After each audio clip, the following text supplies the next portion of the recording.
Good afternoon. Welcome, everybody. I'm going to call to order this meeting. This is the meeting of our Housing Policy and Development Committee. I'm Councilmember Cam Gordon. I'm chairing the committee and the meeting today, and I'm joined by Council Members Goodman, Bender, Ellison, Reich, and Schrader. We're definitely a quorum of the committee, and we can conduct our business. We have 7 items on the agenda today. 5 items are consent items, and then we have 2 discussion items. I'm going to read through the consent items, and if any committee member wants to pull one off to discuss or ask any questions, we can do that. Otherwise, if not, we'll vote on all of them together as a package. The first item is a resolution authorizing the necessary documents and authority for Minnesota Housing Lender Participation Agreements for the Minnesota Housing Home Improvement Loan Programs. Second item is our Home Improvement Program Participation Agreements, approving those documents. The third item is approving a loan of over $1.5 million from the Affordable Housing Trust Fund for the Park 7 Apartments project. The fourth item is authorizing issuance of a request for proposals for projects to provide services and housing opportunities for persons with AIDS. And the fifth item is setting a public hearing for June 20th on an ordinance amendment regarding a Blaisdell Housing Improvement Area ordinance. Anybody want to pull anything off or any questions or comments?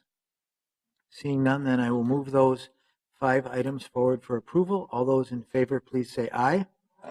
Any opposed, say no. Those motions carry. And then we'll move on to our first discussion item. This is a report that I requested from the Minneapolis Public Housing Authority. And welcome, Tracy. Hi there. We're going to, the idea is to have about a 15-minute presentation, and then we can ask any questions. And if it's all right, maybe we can stop along the way and ask questions too if council members have them. I did want to let my colleagues know and everybody here that I was contacted right when this appeared on the agenda from some community members who also wanted an opportunity to speak. So after the presentation and some discussion and questions, we'll be providing 10 minutes for some comments from community members as well, because obviously this is a very important topic for a lot of people in the city. So welcome. So wonderful to have you here. Okay. Thank you very much, council members and members of the public. My name is Tracy Scott. I'm Deputy Executive Director of the Minneapolis Public Housing Authority. I'm here representing the authority and also with regrets from our Executive Director, Greg Russ, who is on a medical leave, had hip surgery last week. We expect him back soon running, but did want to express regrets that he could not be here to make this presentation. On May 24th, 2017, the Minneapolis Public Housing Authority Board of Commissioners passed a resolution that said that reinforced our mission, which is that the Minneapolis Public Housing Authority is to promote and deliver quality, well-managed homes to a diverse, low-income population, and with our partners, contribute to the well-being of individuals, families, and communities we serve. They also reinforced that our goal is to provide the housing to meet the current and projected needs of low-income households in Minneapolis and preserve, and where possible increase, affordable housing options to all Minneapolis neighborhoods. That is our mission, that is our goal, and as coming out of that meeting, the Board of Commissioners asked staff to continue to pursue ways that we could preserve affordable housing. And when we say affordable, we mean at the lowest level of affordability, which is 30% of AMI and below, or 30% of area median income. And these are our citizens that need that help the most. So what we presented to the board in May 16th, 2018, was part of a 6 to 8 month effort that started last fall with our board where we had multiple meetings with them. We brought in expert consultants about our portfolio and so on. And it culminated in this strategic vision and capital plan. The board adopted this on May 23rd, 2018. And so I'm going to take just a few minutes to walk through some of that plan. The full presentation is on our website and is also posted as part of the notes to this meeting.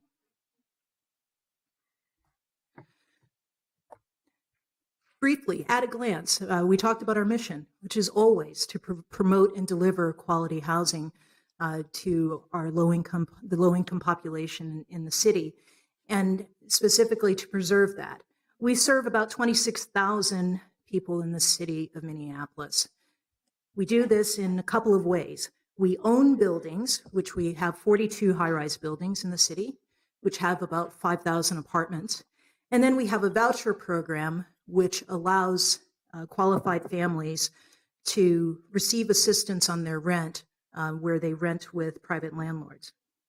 What we said to the board early on is that you can't really talk about affordable housing in the city if you don't talk about preserving the existing public housing that we have. And so this presentation and this strategic vision is about creating an opportunity to figure out how we preserve that housing. And as we said, if feasible, increase the availability of affordable housing.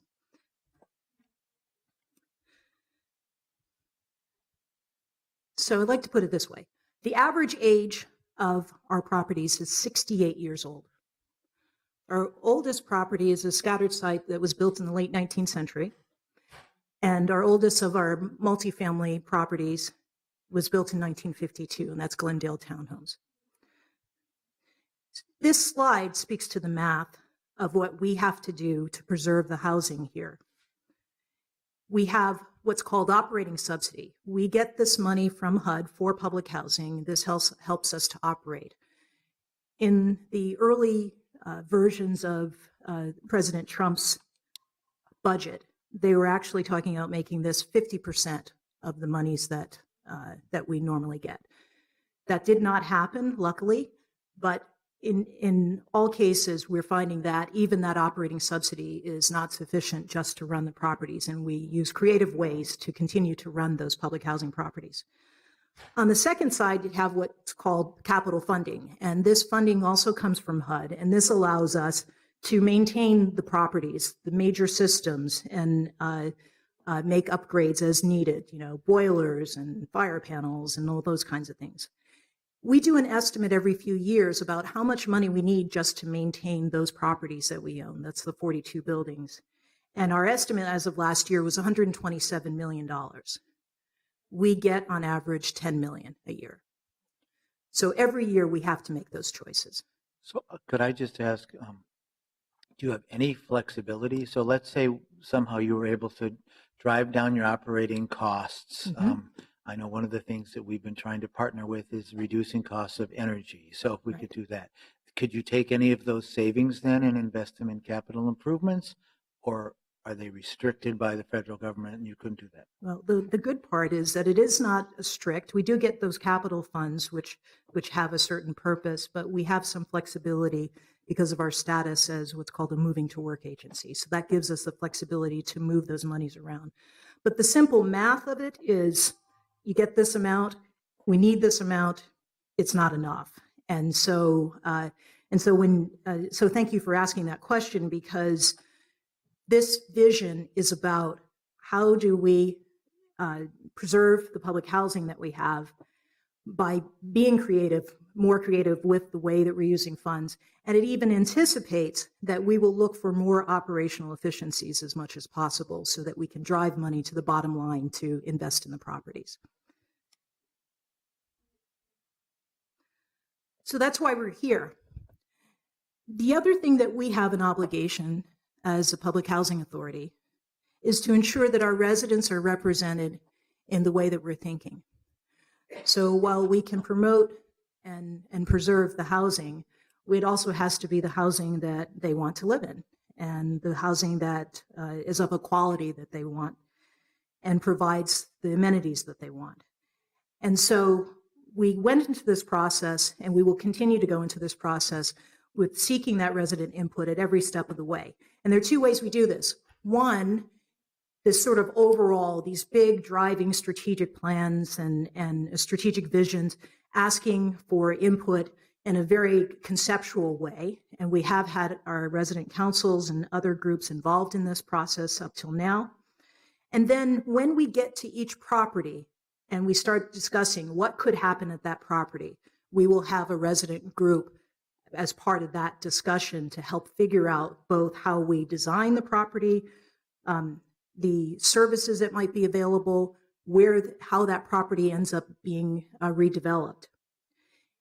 As part of that, in 2017, the Board of Commissioners adopted the guiding principles for redevelopment. And when I read that goal earlier in the presentation, that was from the guiding principles.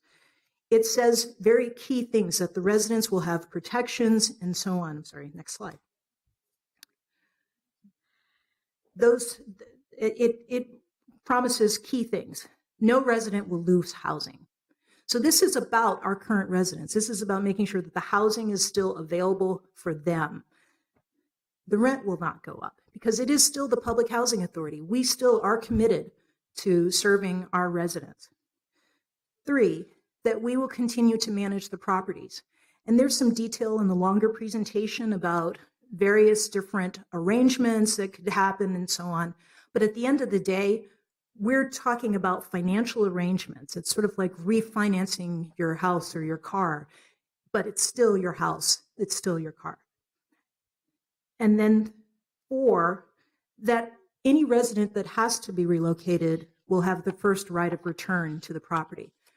And this is based on when we're doing a renovation. If we're doing a full renovation, then clearly folks cannot stay in the units. And so we will make arrangements to make sure that they have a place to stay and then can come back to the units.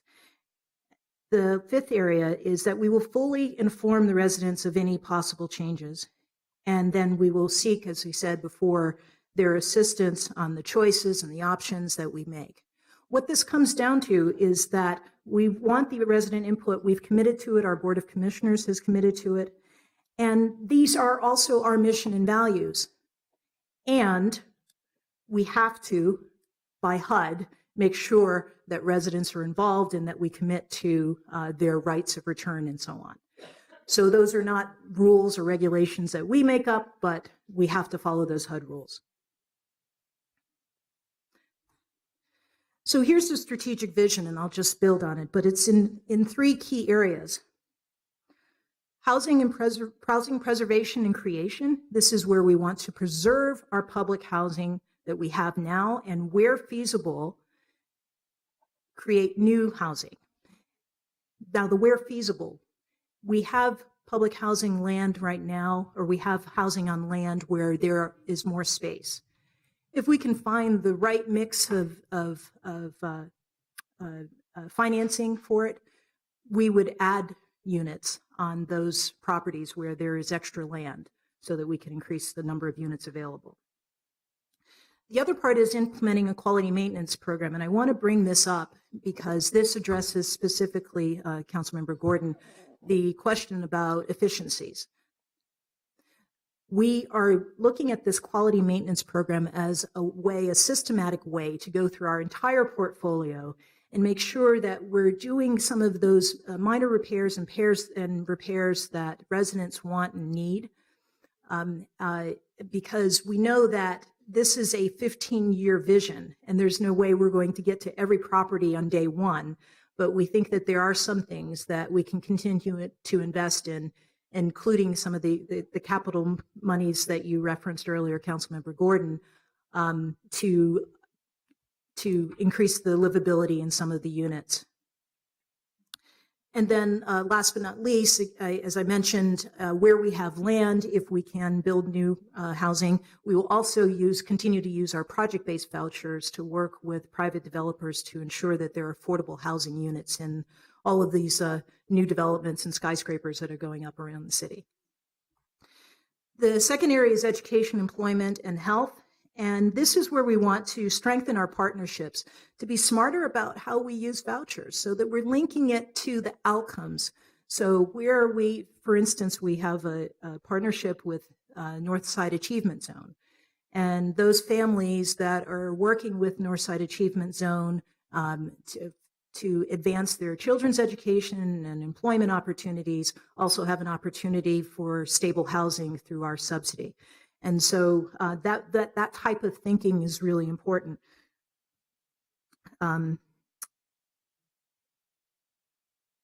Resident services, increasing resident services, and also increasing access to health care. And so we see these as priorities. This is not about preserving the housing, but it's about preserving the quality of life and living in those communities. And last but not least, the operational excellence, which I've talked a fair amount about. We have identified some redundancies. For instance, we have multiple information technology platforms. And so looking at consolidating those, we think there are certainly some cost savings and certainly efficiencies. And so everywhere that we can do that, we estimate that there is close to a 3-to-1 saving bottom line dollars that we could then redeploy towards the housing itself. So this is a build slide, but I just want to walk through this briefly. This is all of the ingredients in the kitchen, in the soup, right? We want to preserve housing. We want to expand housing, but we have to find the way to do it. There's a $26 billion backlog of capital upgrades for public housing across the country. And as we talked about, we have 127 million. That money is not all coming from the federal government. And so we have to find more partners, including the city, including the state, the county, to preserve our public housing here in Minneapolis.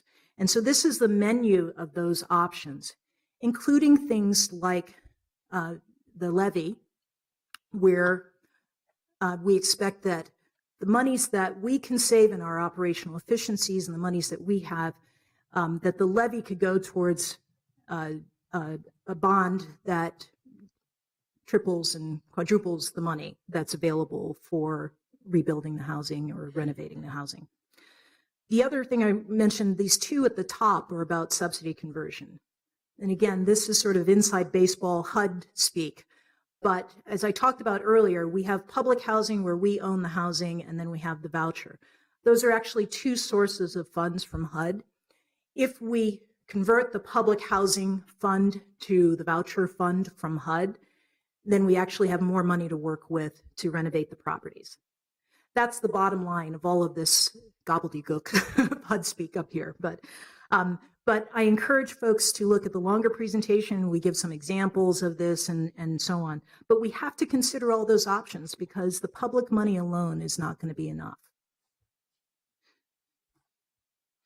So I wanted to close just to give you a few highlights of some things that we have been doing already. Because while we took the strategic vision to the board, we don't stop. We're still working every day to preserve public housing in Minneapolis. And so last week we broke ground on a 16-unit townhome development in South Minneapolis, the Minnehaha Townhomes. This will provide housing for formerly homeless families or families experiencing homelessness coming straight from the shelters. And so we're working closely with the city, the state, Hennepin County on the services to make this housing available. The second thing is that we just committed and our board just passed 2 weeks ago the almost $800,000 to invest in security upgrades at our Cedars property, which was something that our residents had been asking for, and we were able to make that work. At Glendale Townhomes, we're in the middle of a $1.5 million weatherization upgrade. We're working with SRC, which is a nonprofit using Department of Energy grants to provide weatherization for all of the units. We're almost halfway there. We'll be done by the winter. And so they will have tighter units in terms of the insulation and HVAC. And then last but not least, I just wanted to speak to, and here's our fearless leader, his back, Greg Russ, speaking to some of our residents. We've been engaged in this process for a while. There have been a lot of formal meetings and informal meetings with residents to just talk about many of the ideas in this strategic vision, and as well as even some of the other housing authorities and others. And so these are just some examples of the kinds of things that we're continuing to do while we engage in the next steps. And I want to speak to that. This is a strategic vision for the housing authority. It is not a plan yet. It is a capital plan to the extent that we've looked at different financing arrangements that could be brought to bear to make this happen. But it is a strategic vision that the board, in its capacity, essentially has approved the report from the MPHA staff. Our next thing is the heavy lifting, which is how do we actually plan for each of the properties? How do we engage in a structured process to figure out how we can renovate and preserve our public housing and, as I said, create more housing if possible through those arrangements. So with that, I'm willing to take any more questions from the council. I don't see any questions right now. I guess it sounds like you don't have any intention of selling any properties or unloading any properties. You want to preserve and enhance them all. Absolutely. I think there are some concerns that we've heard from people about using tax credits and also about the RAD funding. Mm-hmm. And I know that on one of the slides you mentioned creating a MPHA-controlled nonprofit. Right. I think on the bigger presentation you also talked about some funding from some moving to work enhancements. So maybe there's other questions that we'll need to dig into and get more answers to right. In the future. I don't quite understand why changing to a voucher system, even if nothing else changes, right. all of a sudden means that you have more money to do capital improvements. Yeah. And what are the potential risks when you change to a voucher system? Because usually with a voucher, you are taking it to a private, or often, a private landlord then who can decide to do something later with that, move into the house themselves or whatever. So maybe you could explain why switching to how switching to this voucher system brings in more revenue, and whose idea was that? Right. Thank you, Councilmember Gordon. That's an excellent question. And having been in the housing industry for a little bit, I know that there are all kinds of tools and so on, and lots of acronyms, frankly, that go with those tools about how it works. But the voucher, suffice it to say that public housing funding for public housing owned by what we call operating subsidy has not really been supported in Washington. And so it continues to decrease on a per unit basis. I think the latest, we're at 80%, and I would have to check on the number of the sort of 100% that we were 20 years ago. And that's the kind of math that we're talking about. So Washington has continued to decrease the amount of funding for just supporting public housing. The voucher money, on the other hand, Section 8 voucher, housing choice voucher, you may hear all of these, HCV, you may hear all of these acronyms and so on. But the Section 8 money that Congress appropriates for this has stayed about even. We're at 99% this year. And so the money available there, on the one hand, is available from Washington, and they continue to support the program and grow the program in many ways through special vouchers like vouchers for veterans and others. And so that support is there to continue to provide that money.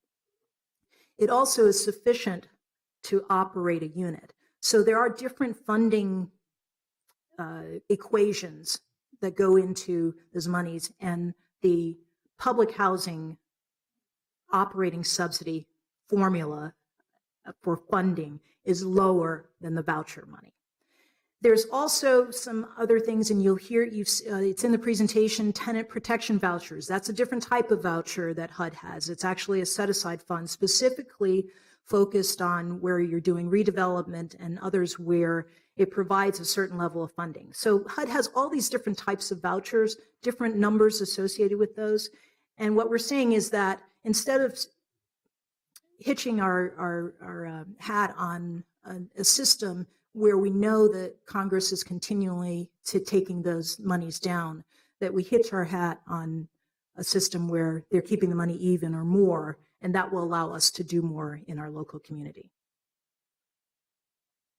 So I won't take up a lot of time with a lot more questions, but what it Yes. actually sounded like there was it somehow in Washington at the federal level, they were deciding that they were more interested in incentivizing and rewarding private landlords for doing this and not rewarding or covering the costs in the public sector, which sort of leads to a general distrust that many of us have that counting on the federal government to help and support this or any of their programs. And I actually think I heard on the radio just this morning, they're looking at changing it from 30% to 35%. So they're looking at how they can invest even less in terms of what people would have to pay out of their income for the cost of their housing. So I find that interesting. Do you happen to know, if we could just make it a more concrete example for me. I have an efficiency apartment. I'm a private landlord. I'm going to rent it out with a voucher. How much would I get in compensation for that or in payment for that? And then similarly, if it's owned by MPHA, clearly and obviously, what's the difference? Well, there's a difference, and it actually is a little bit longer presentation. So let me see if I can get it to the bottom line, Colonel. And I do also want to go back to your comment about private landlords.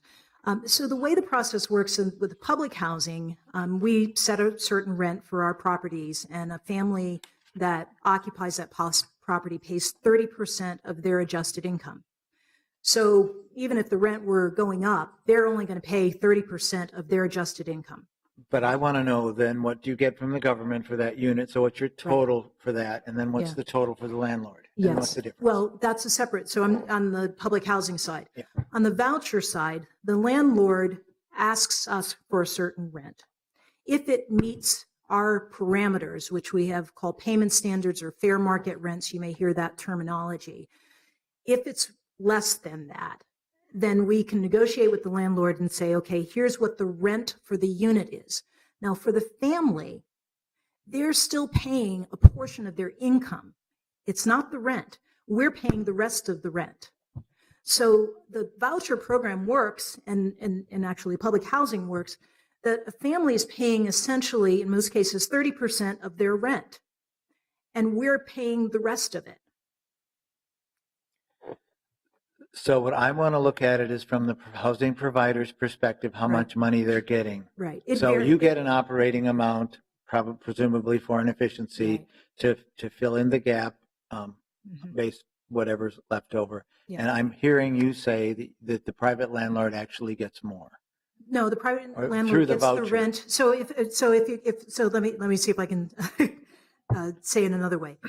If a landlord is publishing that they have $1,000, they have a unit that's $1,000, 2-bedroom unit for $1,000, and a family qualifies, they're through our program on the voucher side, and I want to be very specific on the voucher side.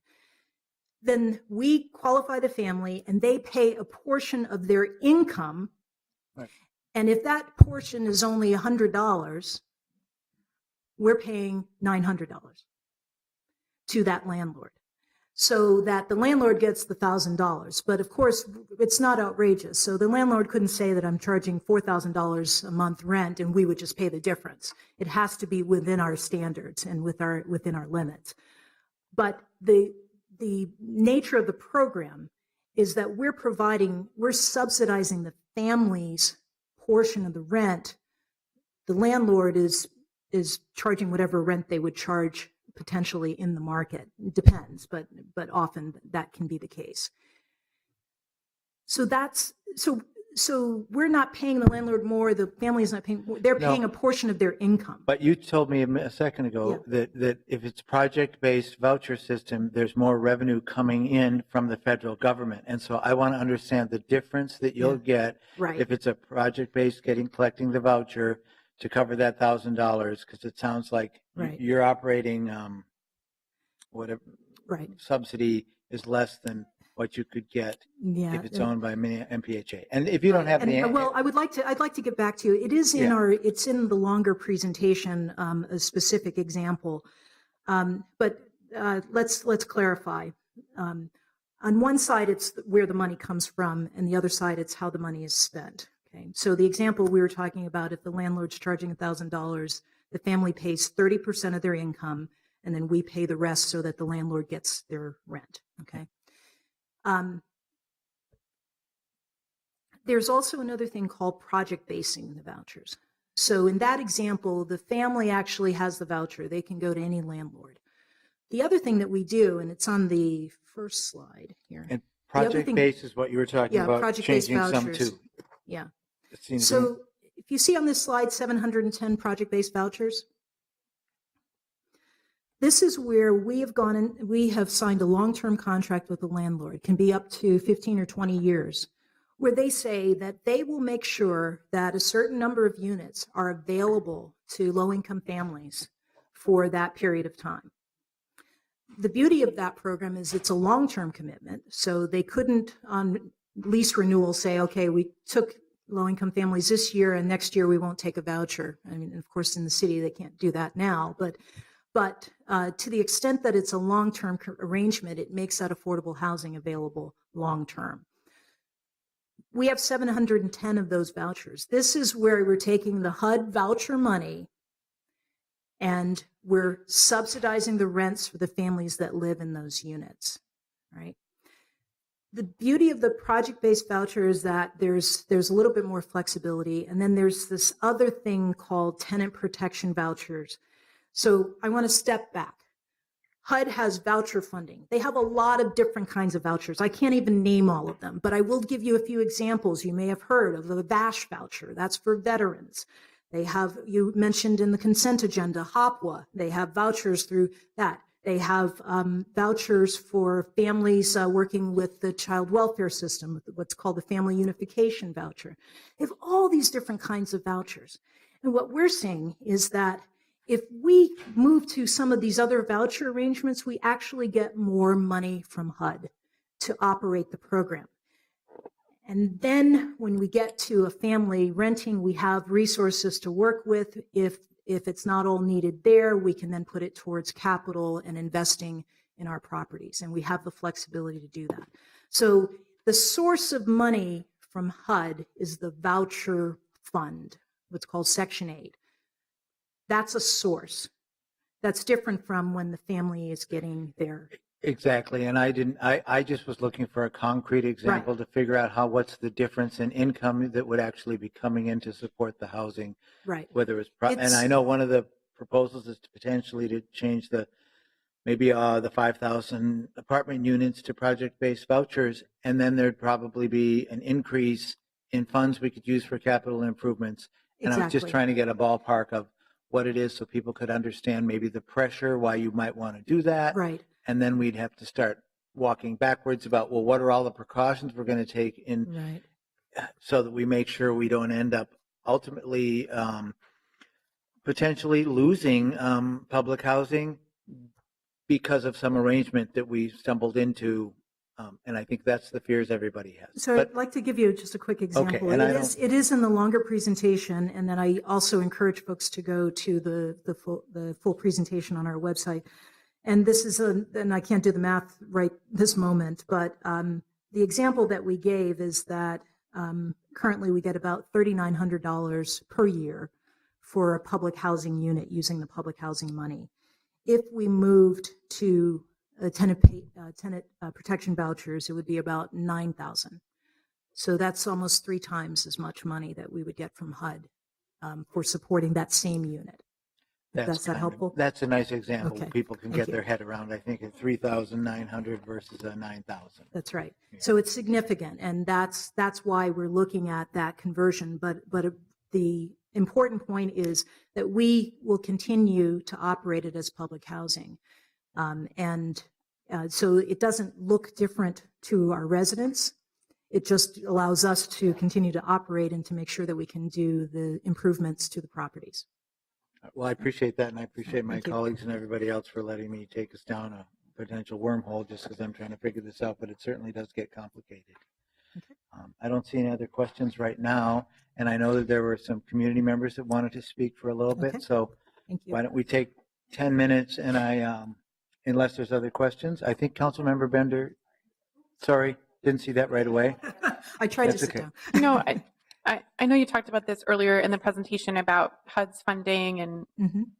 and the changes that have happened at the federal level in the past, but and I know it's hard to predict, but I just wondered, are you planning for stability in federal funding in the next couple of years, or how are you thinking about operating in the current federal context? Right. So thank you, Councilmember Bender. With the last budget, the 2018 budget, Congress committed to 2 years at that amount. That's all the guarantee that we have at the current levels. They have just introduced a draft on the 2019 budget, but we only have sort of that explicit commitment to the 2 years. Beyond that, we'll have to figure out, but we've survived all of these many years being creative with this and making this work, so we will continue to do that. All right. Okay, thank you. I don't see any other questions right now. So if somebody, nobody necessarily signed up, but I know that there's maybe 3 people that would wish to speak. If you just want to line up here, and I'm going to keep an eye on the clock, and I know that we have interpreters if you need it. Hello. Hello, welcome. Hi. My name is Kaha Kahia. I've lived in Glendale Townhome since I was 4, and I'm turning 18 later this month. So I've have a lifelong relationship with MPHA.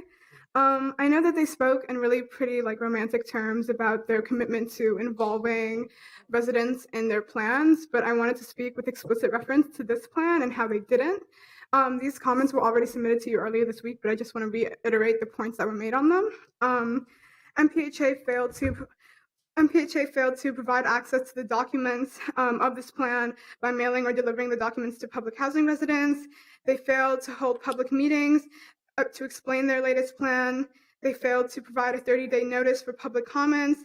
They refused to hear and collect public comments during their board meeting on May 23rd, where they approved this plan.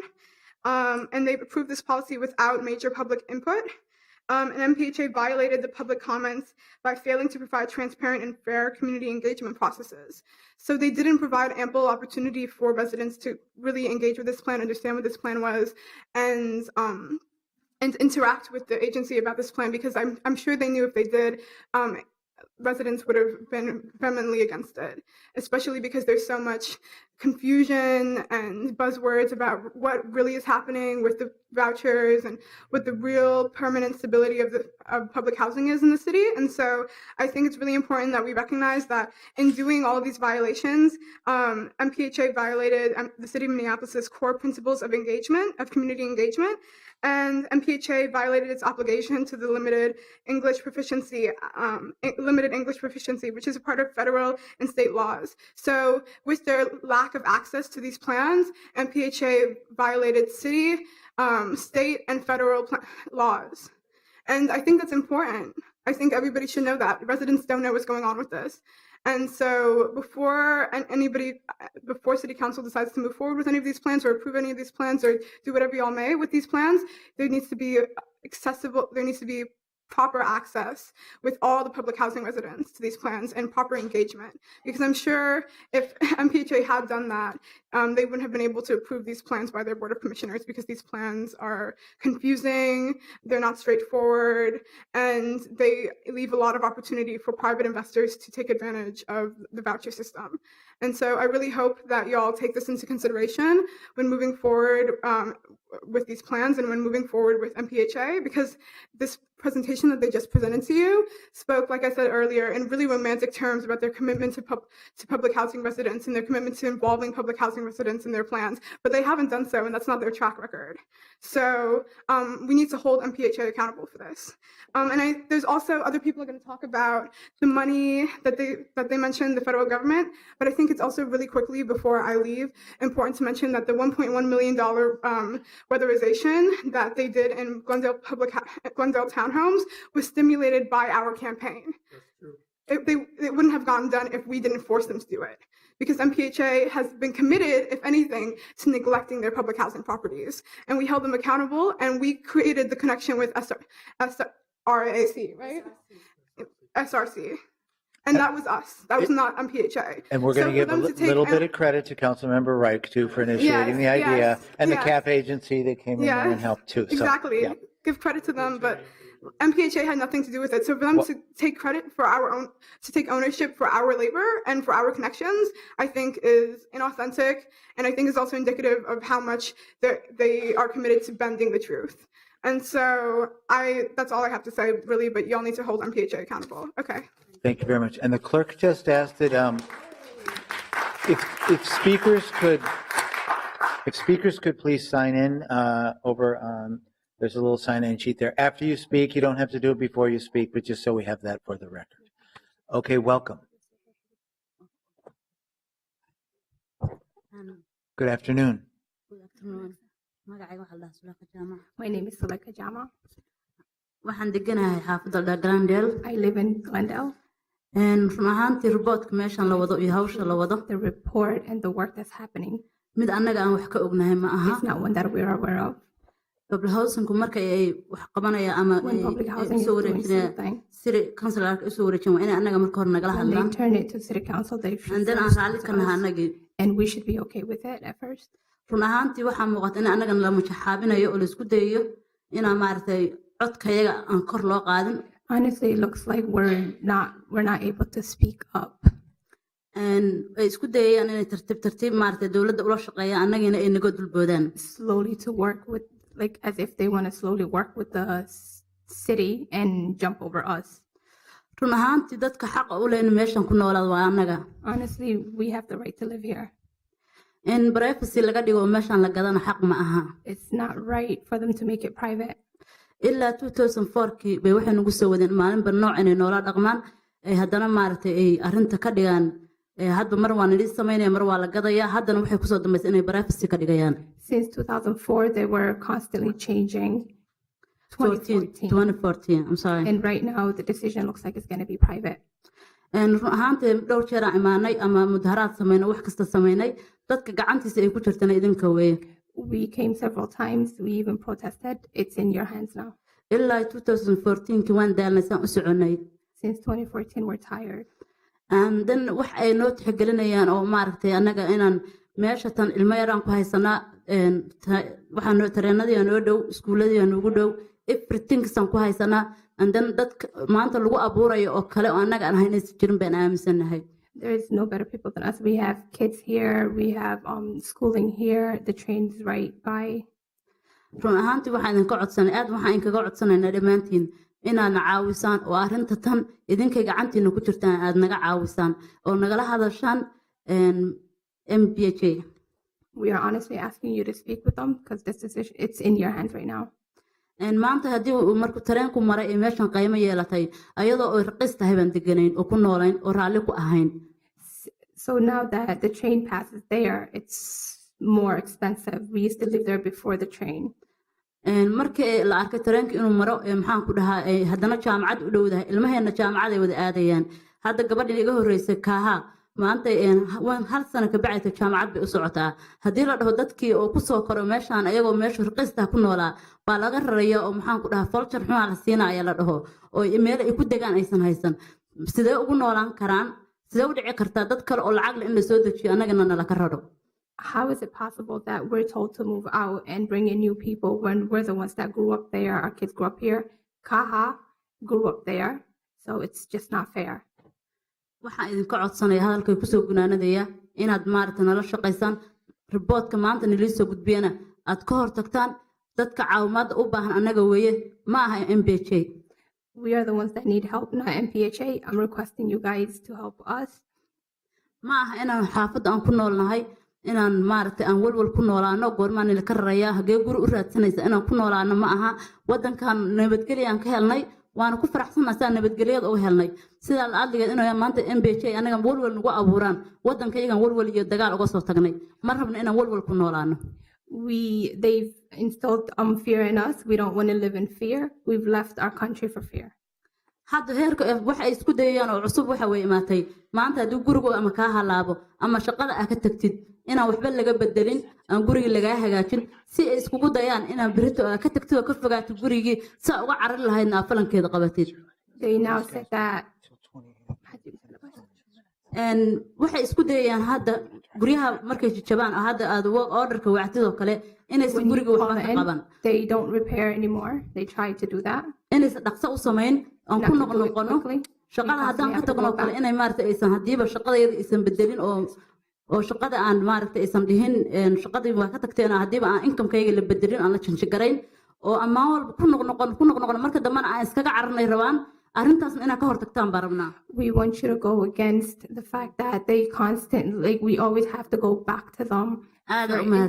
Okay. For instance, if I leave my employment or employment changes, we constantly have to go back to them because they don't make any decision. They want you to just leave.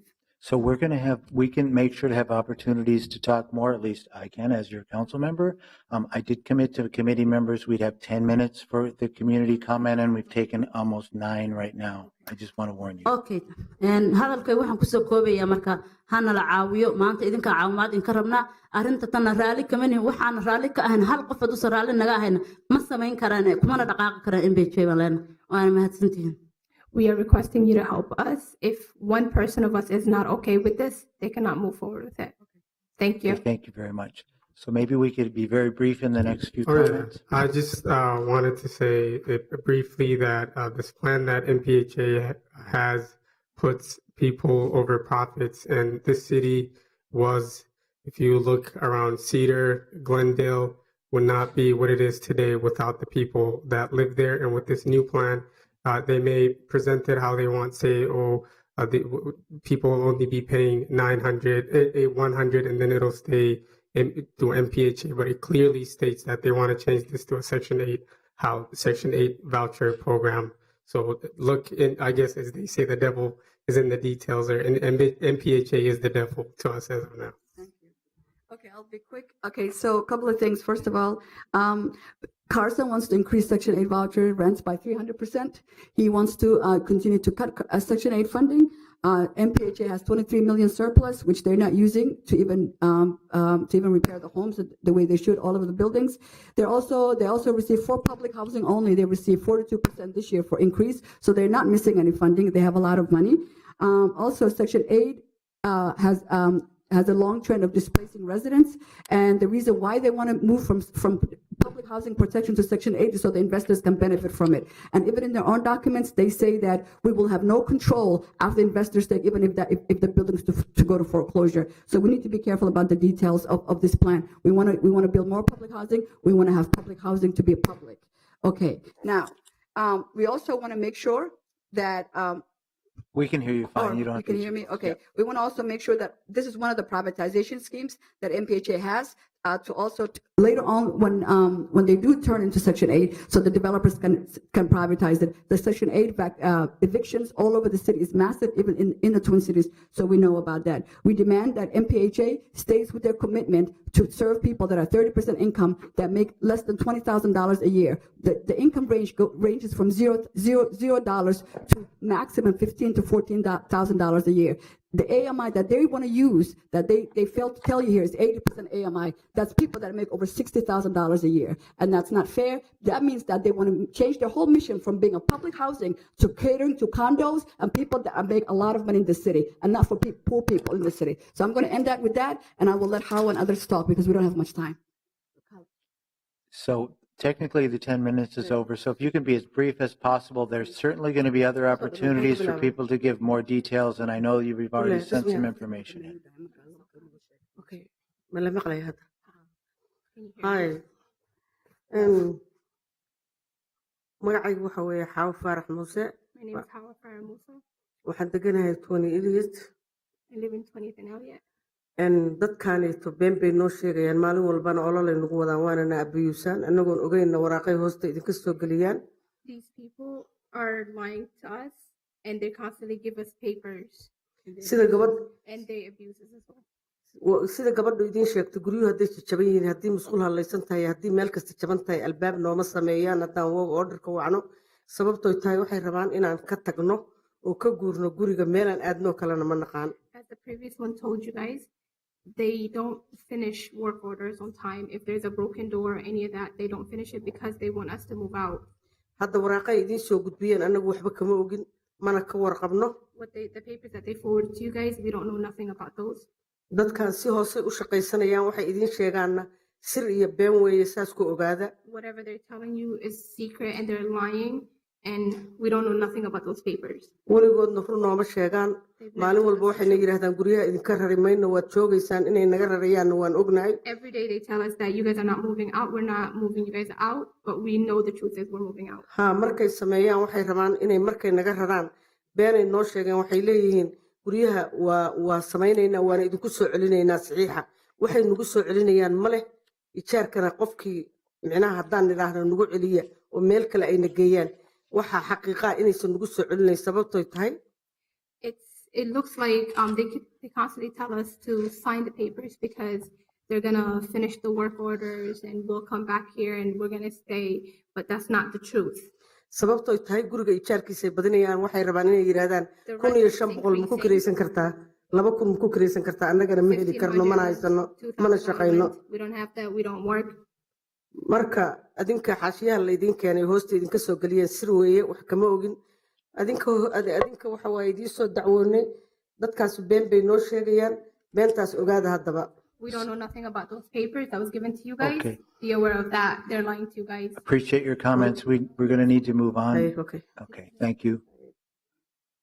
Very briefly, Very briefly, one sentence. 10 minutes is a very short time to allow for public comment from a very aggrieved community. I think you can do better. Thank you. yep, we'll make sure we have more time for public comment, and hopefully also MPHA will also offer more opportunities for community engagement. So I'm glad that we were able to at least accommodate this request. It's actually unusual that we take public comment on issues here. I do want to make a motion and see if anybody has comments on this too, though. But I'd like to finish up with this piece here because we have another discussion item on our agenda. What I'm proposing we do with this right now is we table this. So I want to move staff direction. And then also a motion to table this until our July 26th meeting. I also know there's a couple council members who are working on a resolution that will help clarify, I think, some expectations the city might have working with MPHA. So my staff direction would be to direct the city attorney's office to return to the Housing Policy and Development Committee no later than July 26th, 2018, with a report on the legal framework and relationship between the City of Minneapolis and the Minneapolis Public Housing Authority, including a description of the Unified Participation Plan as defined in our Minneapolis Code of Ordinances 420.130, including how that plan can be amended, and also on the authority and responsibility of the City of Minneapolis over the Minneapolis Public Housing Authority. So that's the staff direction. I think it's important for all the committee members to have a good handle on there's a part of our ordinance in our code which actually established the Public Housing Authority, and it does mention this participation plan, which I haven't been able to even find a copy of, but I think maybe we're going to, or we're going to hopefully work and see if somebody has. But there's also many state statutes that govern this too, so I think it's important we get an understanding of that structure. So maybe with that motion in mind, and also I want to recognize that Councilmember Warsame has joined us too. Councilmember Schrader. Yes, I was wondering if the department wouldn't mind weighing in on the motion, or just at least giving your analysis of it. Would you mind giving your comments on the chair's motion? I want to address a couple of points. One, the Minneapolis Public Housing Authority was established under state housing authority laws. I am not a lawyer, so I will make that. And under that, we used to be part of the city of Minneapolis, the municipality. In 1991, we separated from the city. There was, and we are an independent agency. And so I do want to just make sure that that's part of the discussion as you move forward. And I know there will be lots of analysis that's done in the background. The other thing, if I could just take a quick moment in terms of tabling the receive and file for this committee, in terms of the comments, we have not talked or made any plans about relocating anybody from Glendale townhomes or any of the other properties or moving anybody out. And so in terms of our commitment to preserving and creating more public housing in the city, we continue to do that, and we will involve the residents in that, in the plans as they're developed. This is just a vision that we've presented to this committee to keep you informed, but the plans will involve multiple parties, including the city and the residents and others in the community. And so we look forward to that process, which will be a structured, open, transparent process around how we plan for each property. Thank you. Councilmember Bender. Thank you, Mr. Chair. You know, I appreciate that you gave time for community members to come and speak. The City Council is a place for folks in the city of Minneapolis to voice their concerns no matter what they are, but I'm a little concerned that this is creating some confusion about our authority over the specifics of what's happening here. And I just wanted to ask either our staff or the Public Housing Authority staff to just very basically explain to us in the public, you know, the Public Housing Authority was established under state statute. It is governed by a board of commissioners. Could someone tell us how the board of commission is selected? And then, you know, what authority we currently have as a city.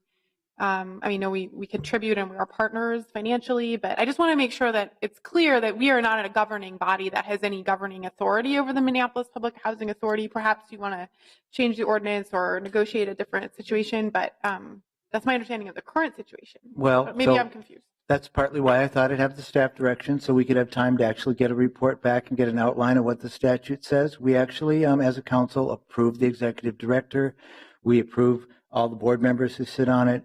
We also have to approve any levying power and authority that they have. So, I mean, the city, that's in a nutshell. I think it'd be helpful to have staff just clarify our current understanding of our authority as a governing body over the Minneapolis Public Housing Authority. I'm not, you know, Do you want city staff to do that, or either way? I think this is Councilmember Godin, if I could just address just the basics. And again, I'm not our general counsel is not present here, and so I stand on that we can get some more definition. But we are governed by a 9-member board of commissioners. 5 of those commissioners, including the chair, are appointed by the mayor of Minneapolis, and 4 are appointed by the city council. That is our governing body for the Minneapolis Public Housing Authority. When we were part of the city before 1991, there would have been a different arrangement, but in this case, our governing body is the Board of Commissioners as appointed by the City Council and the Mayor. Okay. Thank you very much. And actually, it would be really useful if we come back on the 26th to talk about it if your attorney was here as well. I just want to say that my intention, did you want to speak first, Councilmember Warsame? Welcome. Thank you, Mr. Chair. And thanks to the committee for giving me the opportunity to speak. Thanks to the community members for coming. I just wanted to clarify a couple of things, and I support the staff direction that Councilmember or Chair Gordon has made.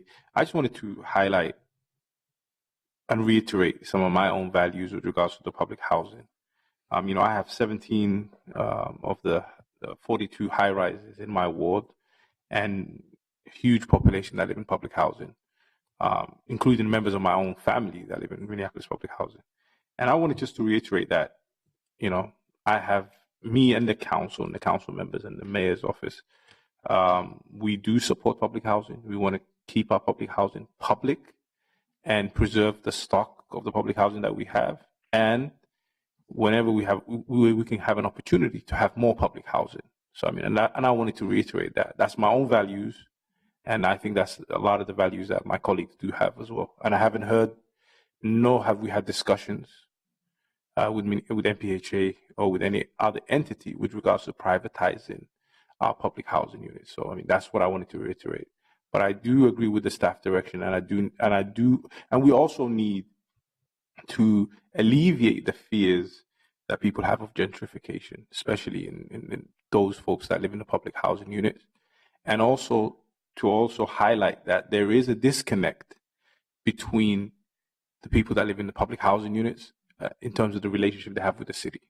You know, we have relationships with neighborhoods. Some of the neighborhoods don't have good relationship with the folks that live in the public housing, and that's something that I've worked with, discussed with David Rubido at NCR, to have a better engagement, a better relationship between the people that live in the Minneapolis public housing and the city of Minneapolis as a whole. So I think there is a disconnect there as well, where people who live in the high rises feel that they are not connected to the city as much. Only when they vote that they feel they're connected to the city, but not in terms of the actions of the city. So I think there's much more we need to discuss, but we need to there is a fear of gentrification. There's fear of people who have lived for 10, 15, 20 years that they're going to be displaced, that they cannot live in the same neighborhoods that they've lived in.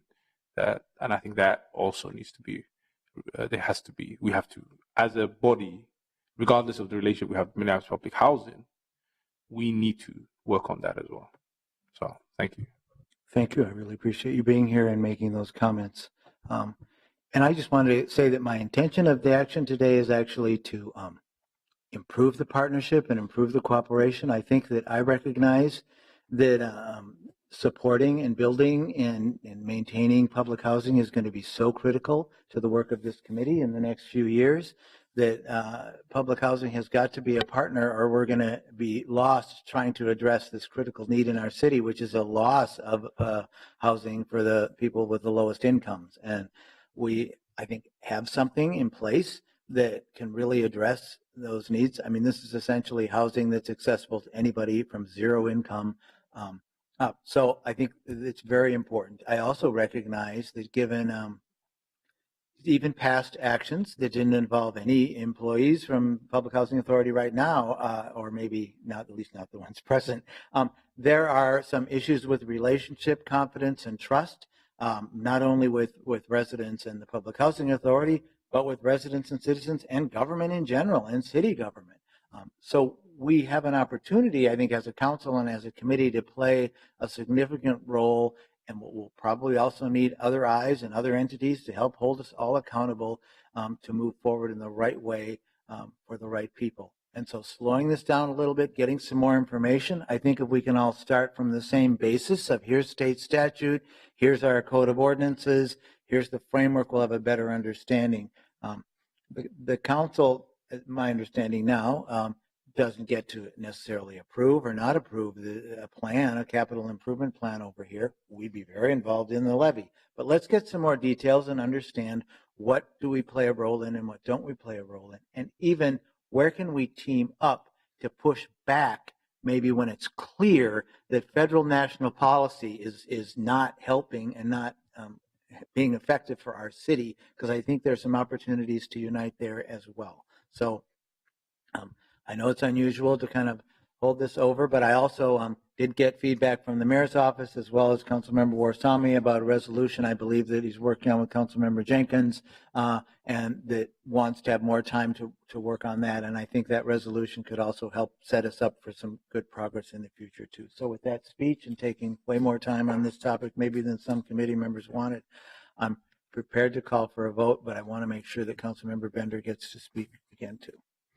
Thank you, Mr. Chair. I just want to clarify, and I really appreciate Councilmember Warsami really outlining the values that I think are guiding all of our approach to our work with the Minneapolis Public Housing Authority. I just didn't want, I myself was a little bit confused about the language and the staff direction, and I just want to make sure that when people take the time to come, so for example, we had quite a lot of testimony about something that we're not taking action on today, and we're not even really clear that we have any authority to take action over at all. And so I just want to make sure we're managing people's expectations so that when we come back in a month or a little over a month, what we're going to have is a presentation about the legal context that governs this organization. I think it's important to dig into that. I'm not arguing that we shouldn't, but this sort of staff direction is a very public action that we're taking. It's an official thing. I just want to make sure that we're clear what our goals are and what we're trying to, what the message we're trying to send here is. And I just want to note, I don't think we've all said it, but the federal government has been gutting a commitment to public housing for decades, and local governments like the city and our public housing authorities are trying to scrap together pennies to house people. And I'm not in any position to judge whether people are good or bad, but I do know that the Minneapolis Public Housing Authority is the organization that is housing people in our city that have nowhere else to go, and they have to be a strong partner to us. And I don't know where they will find funding if the federal government completely eliminates all funding for public housing, which is the direction that we seem to be going. There's only so much we can do as a city to fill in these holes when federal, state, county, regional government leaves people behind. And our city is stepping up like so many across the country, but we're facing more and more attack from higher levels of government, which have much higher capacity to fund things like this and should be funding things like this. And here we are trying to, do the best with what we have. So anyway, thanks for the time, Mr. Chair. Well, thank you for speaking, sharing your thoughts. It's really important we know where we are and we can have these discussions. Seeing no other comments, though, or questions then on the motion, and I want to make sure the clerk is clear. Pardon me? Can you clarify your motion is you had a direction to the attorney's office, and then you also mentioned a postponement to July 26th. Can you Yes. vote separately? Oh, I think we can vote together. Okay. All those in favor of the motions combined, say aye. Aye. Any opposed? All right, and I think that concludes that. And now we'll move on to our last item. And sorry to keep you waiting. This is our 2019 Housing Tax Credit Program Qualified Allocation Plan, and there's also a procedural manual. I think that there's been some changes, and I think we want to get an update on where we are with the plan and some of the changes. Ms. Skildum, welcome.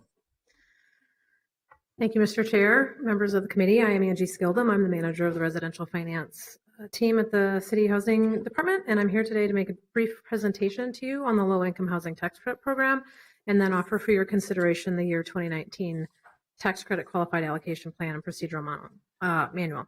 So I'm just going to dive right in to my presentation. Very quickly, the Low-Income Housing Tax Credit Program is a federal housing program that was created back in 1986. It is governed by Section 42 of the IRS Code, so you may also hear this housing referred to sometimes as Section 42 housing. And states receive an allocation of federal tax credits based on their population. What is unique is that Minnesota is the only state in the country where there are sub-allocators of credits. Typically, the credits all go to the State Housing Finance Agency in Minnesota. There are, I believe, 7 sub-allocators, of which Minneapolis is one. So we get our own special allocation of credits.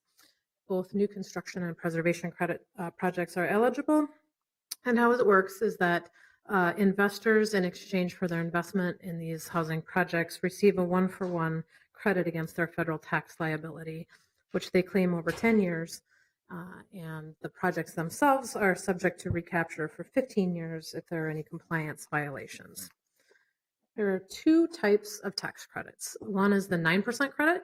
This is the highly competitive once-a-year award that we award through our RFP process. It is in very limited supply and is of most value to projects. Typically provides equity and investment in that exceeds about 70% of the total development costs. 9% tax credit projects are required to maintain their affordability for 30 years, and in Minneapolis, our scoring criteria incents them to remain affordable even longer.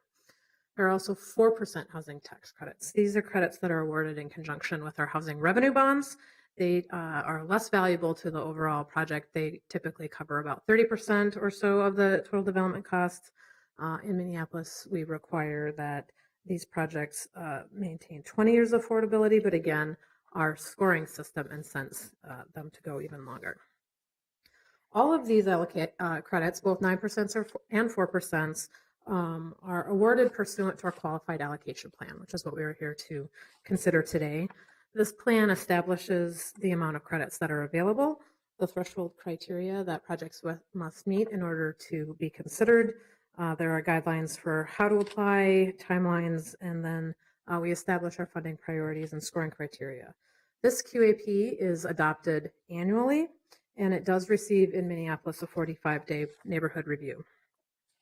Just to give you a little bit of an idea about the scale of production that the city has achieved through this program since it was started in 1987, the city has had about 133 tax credit projects, both 9% and 4% combined here, representing over 10,000 units. You can see on your slides the split between new construction and preservation. The reason those two lines don't add up to 133 is because often there have been the case where projects have gone through both. They've both been newly constructed and then preserved with another investment of tax credits. I also present for you here the locational difference in these projects. Of the 133, 71 are located in poverty or minority concentrated areas, and 62 are located in non-concentrated areas. And here's a map that just shows you that allocation on the city map. Again, the green dots represent 4% credits, the orange dots are 9% credits, and then the red dots are the occasions where sometimes projects get both. The other thing, I mentioned that it's very unique that Minneapolis is a sub-allocator of tax credits. Something that makes us even more unique is that Minneapolis and St. Paul together have created a joint housing finance board in 1984 via a joint powers agreement. And the two cities act jointly to administer these programs in furtherance of the statutory powers that are conferred to the cities in relation to these programs, both of tax credits and bonds. There are 3 voting members from each city council who are part of the joint housing finance board. And this slide just shows you a little bit of a graphic about how that works. So the responsibilities of the joint board at the top are to have the final, take the final vote on the QAP and the manual. They also hold the required public hearing for this document. And then they allocate the authority, they defer back to the 2 cities' councils respectively on the actual recommendations of the credits. So the board adopts the QAP and the procedural manual. The city council will then this fall receive staff recommendations on how the credits are actually allocated. And then there are a few third-party agents identified on the table as well, a couple of legal teams, and Affordable Housing Connections, who is our compliance monitoring organization. So that brings us to the task at hand today, which is the consideration of the year 2019 Qualified Allocation Plan and Procedural Manual. CPED, on behalf of the Joint Board, anticipates having just over $1.5 million of tax credits available this year. Staff, in conjunction with our legal counsel, Kutak Rock, made a special effort this year to really overhaul these documents in terms of streamlining them, making them more readable, a little bit more clarity. This hadn't been done in several years, and this resulted in numerous organizational and structural revisions to the documents to improve clarity and readability. For that reason, we weren't able to really provide for you a red line document between last year's version and this year's version because it became very cluttered. So the red line document that is in front of you today is simply indicating the changes that are being proposed between when the QAP and procedural manual went out for public comment and then what staff is bringing in as a recommendation for you today. So in addition to the administrative changes that I just referenced, staff is also recommending several substantive changes in conformance with federal and state regulations, national best practices, and tax credit allocation, and in order to establish greater consistency with Minnesota Housing Finance Agency and the City of St. Paul, wherever that's possible. Staff sent, as I mentioned, these documents out for 45-day community and neighborhood review, and we received 3 comments, which I believe have been distributed to the council and also provided to the clerk. All 3 of the comments related to the statutory threshold criteria for qualifying for tax credits related to persons serving disabilities. Previously, we had indicated that a project would need to meet a 50% of the unit threshold to qualify. That was in excess of the state statute. We received comment from that regarding that from the community, and staff today is recommending that we remove that 50% threshold and just go strictly with the same language that is in Minnesota state statute. So I'm not going to go through in detail all of the other changes. They are reflected for you in the RCA, and staff has also briefed all the committee members on these changes. For the public record, they are also reflected on the slide that is up right now. And so the next step will be for the joint board to meet and to hold the required public hearing on these documents and vote for their final approval. This meeting is currently scheduled for July, and subsequent to that, CPED staff will proceed with the year 2019 low-income housing tax credit RFP. The application deadline for that will be in August, and then staff will return to this committee and the council to allocate those credits to selected projects probably in October of this year, concurrent with the Affordable Housing Trust Fund selections. With that, I stand for any questions that you might have about these documents. I don't see any other questions. And just to clarify, you'll be authorized to go ahead and write and issue the RFP. That won't be coming back to us to see that. Correct. And if the board somehow had any changes to make, that wouldn't necessarily come back to us either. That would just go on. So we are touching it where we'll touch it, and hopefully in July it will get approved by the Councilmember Gordon, that's correct. Yeah. And I think Councilmember Goodman and I both serve on that board as well. So, And so seeing no questions. And Councilmember Ellison too as well, Chair Gordon. Oh, see, I haven't been at a meeting with you yet. So great. And I appreciate all the time you took to brief committee members on this, and it was fairly complicated, but I don't see any questions here, so you must have done a good job and answered all of them then. So then I will move to approve our tax credit qualified allocation plan and procedural manual, and authorize staff to proceed with the request for proposal. Any question on the motion? Any comment? Seeing none, then all those in favor, please say aye. Aye. Any opposed, say no. That motion carries. Seeing no further business before us, this meeting is adjourned. And I think 90 minutes is okay.